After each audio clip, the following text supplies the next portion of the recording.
When things go wrong. Today I'm going to be talking about the problems with property developments and how to spot when things are going wrong. I'm joined by John Howard and Tony Gimple, my colleagues from propertysummits.com. I'm Nicholas Woolwork, CEO of Redbrick and propertyforum.com. So guys, we're experienced developers. Tony's been involved with many clients that are experienced developers, and part of the job is understanding how to spot when things go wrong so we can catch the problems early on, isn't it, John? Absolutely. So, what have you seen? It's all about knowing everybody has a development that goes wrong. If you've done a lot of developments, there's always going to be one that hasn't worked out as well as you think. Yeah. And anyone who says they haven't had one are liars. Yeah. So it's all about anticipating the problems and dealing with them before they happen, or if you haven't managed to do that, not burying your head in the sand, but dealing with it. And from Tony's point of view, the financial side of it, of course, you're going to have a bank who say, we're not lending anymore, or we're stopping the work, or the certificates that you have to give to the bank every month for the funds will say, we're not doing it. There's something wrong here. And you actually have multiple people looking out for you, don't you? Oh yeah. You have the banks funding, absolutely. Although they seem maybe like the bad guys because they're keeping an eye on you. That's another pair of eyes. That's another pair of eyes. Problems. There's a few telltale signs. So when I drove in this site today, for instance, what do I notice? The first things you notice when you drive in or walk into a development site is organisation. Are the skips overfull? Yeah. Is it tidy? Is it organised? And when I came into this site today, it's organised, the skips are empty, everything's tidy, there's people working away, but they're working respectively, there's no loud music on, we're all dressed correctly in our safety PPE and so on. And that is a really good sign that a development is on course and there's no problems. Now, when you walk on another site, you might find skips are full. Overflow. Mess everywhere, lack of materials on site. And how many times have you heard, the builder tells me that the kitchens are late. The kitchens aren't late. He can't pay the bill for the kitchens. That's why. Yeah. He hasn't paid his bill. That's why they're not. Yeah. So a bit of advice, if you're doing especially a smaller development, buy the kitchens yourself, buy the bathrooms yourself.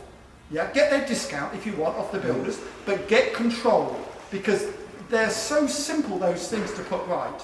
Definitely. No, so simple. And I think one of the things for me is, harping back to everything we do harp on about getting the right power team in place. It's so important. Having the right people on your team to make sure you're tendering correctly. You've got the right drawings, the right architect's drawings, so you know your specification. Yeah. You've got the right project managers, the right contract administrators or employer's agent working for you, so that you're managing the contractor and the subcontractors effectively. Absolutely. And Tony, on the financial side, of course, every month the builder will ask you for a payment of what he's done that month. Yeah. Now, the telltale signs are when he's done £50,000 of work and it's valued by a building surveyor, and the building surveyor says to Tony, who's writing the cheque out? Or the bank. Tony's now a bank manager. As far as we're concerned, he's not a bank manager. He's a nice one. Of the viewers. He's a financial control. He's the finance side of all this. Okay, today he is. Okay. Today, and he's very good. Because he's got a really sharp suit on. Well, also he's very, very experienced on that side of things as it is. So the whole point is, the builder asks for £80,000 for the work they've done that month. It's valued at £50,000. Yeah, because they probably done 50,000. Exactly. So that's a telltale sign that they've got problems. And it may not be a problem on your site. It could have been a problem on the last job they did, because they got the price of that job wrong. They've been robbing Peter to pay Paul. Yeah. So then Tony's decision is: do I help them out? Because the bank are only going to authorise 50. Yeah. It's 80. Do I give them the extra 30 because I want the job carried on, keep going? Or do you not? So, shall we ask Tony what he's going to do? What are you going to do, Tony? What are you going to do? I'm going to ask him why they got the extra money in the first place. Spot on. Yeah. And then make sure they're still solvent. Yes. And if I pay them, are they going to come back and do the work, or are they just going to disappear? Yeah.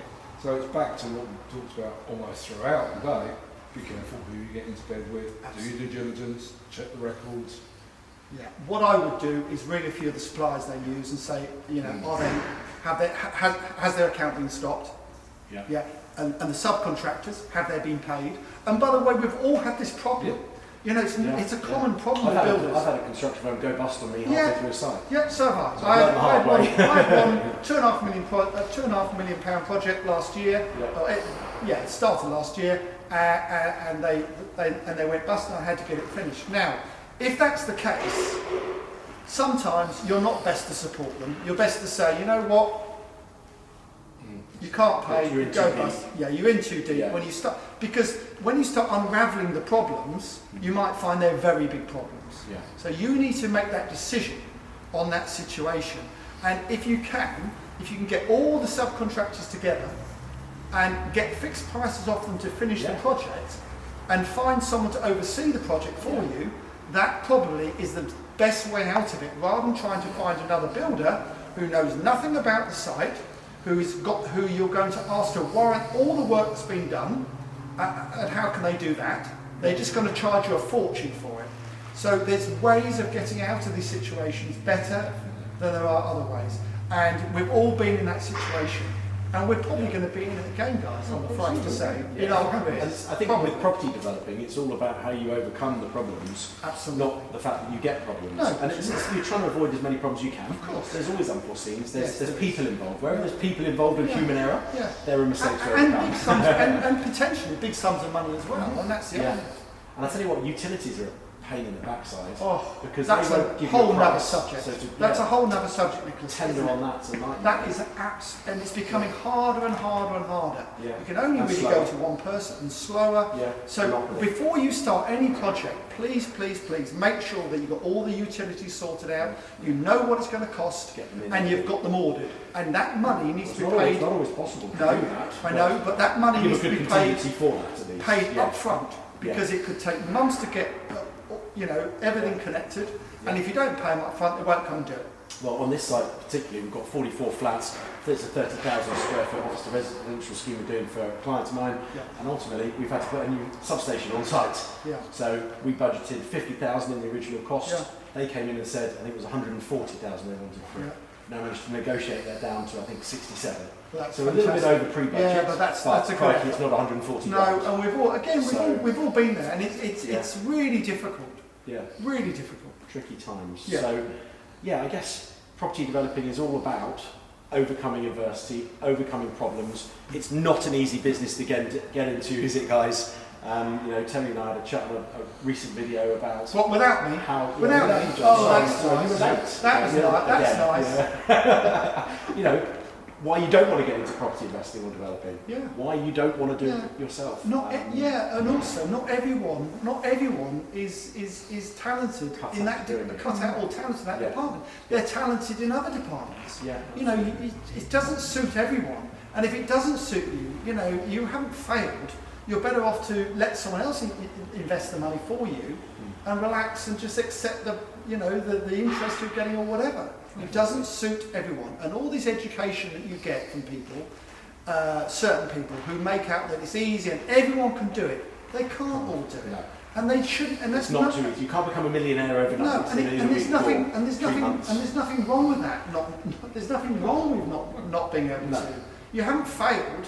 I got You're probably asked. very talented in something else. I got asked literally yesterday from someone who was considering mentoring with me, and they said, how quickly can you do what you've done for yourself for me? It's taken me 20 years to build up the portfolio. Yeah. He said, how quickly do you do it for me? I said, well, it depends entirely. Depends on your aptitude, your skills, how much capital you've got to invest. And if you're investing 100 million, you can make £1 million quite quickly.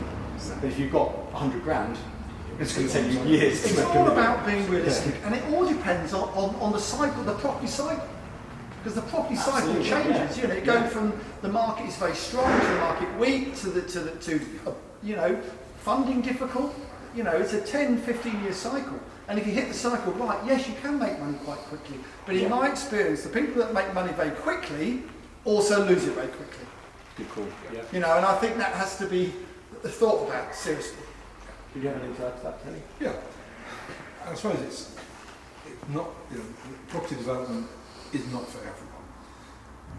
But where people are looking to build capital and they've never done it before, and they're starting with a lot smaller projects than this, the first thing I say to them is go and take a short break course on a bit of carpentry, on a bit of bricklaying.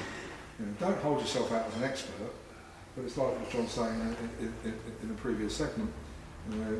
He might not be a Michelin-style chef. I don't know. I'm not trying this cooking. Definitely not. I'm looking forward to trying it one day. Definitely not. But in some ways, John's the classic MD, multidisciplined.